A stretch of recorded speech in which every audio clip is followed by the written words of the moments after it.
ಇದು ಭಾಳ ಐತಿಹಾಸಿಕವಾದದ್ದು ಮತ್ತು ಪುರಾತನವಾದಂಥ ಕರಗ ಮಹೋತ್ಸವ.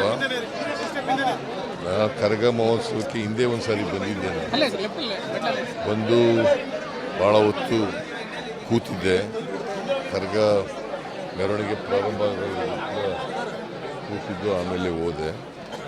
ಬಟ್ ಈ ಕರಗ ಭಾಳ ಪ್ರಸಿದ್ಧವಾದದ್ದು. ಭಾಳ ಜನ, ನಾನು ಹುಡುಗನಾಗಿದ್ದಾಗ ನೋಡೋಕ್ಕೆ ಬಂದಿದ್ದೆ. ಹುಡುಗನಾಗಿದ್ದಾಗ ಇಲ್ಲಿ ಬೆಂಗಳೂರಿಗೆ ಕರಗ ನೋಡೋಕ್ಕೋಸ್ಕರನೇ ಮೈಸೂರಿಂದ ಬಂದಿದ್ದೆ ನಾನು. ಭಾಳ ಹಿಂದೆ ಅಂದರೆ 67-68 ಇರಬೇಕು ಇಸ್ವಿ, ಆಗ ನೋಡೋಕ್ಕೆ ಬಂದಿದ್ದೆ. ಸೊ ಇದು ಬೆಂಗಳೂರಿನಲ್ಲಿ ಭಾಳ ಪ್ರಸಿದ್ಧವಾದಂಥ ಒಂದು ಉತ್ಸವ.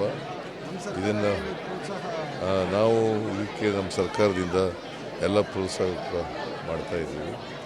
ಅವರು ಮುಂದೇನೂ ಕೂಡ ಇದನ್ನು ಪ್ರತಿ ವರ್ಷ ಕೂಡ ಆಚರಣೆ ಮಾಡ್ತಾ ಇದ್ದಾರೆ.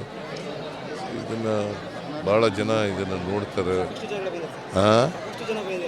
ಭಾಳ ಜನ ಬರ್ತಾರೆ, ಭಾಳ ಜನ ನೋಡ್ತಾರೆ.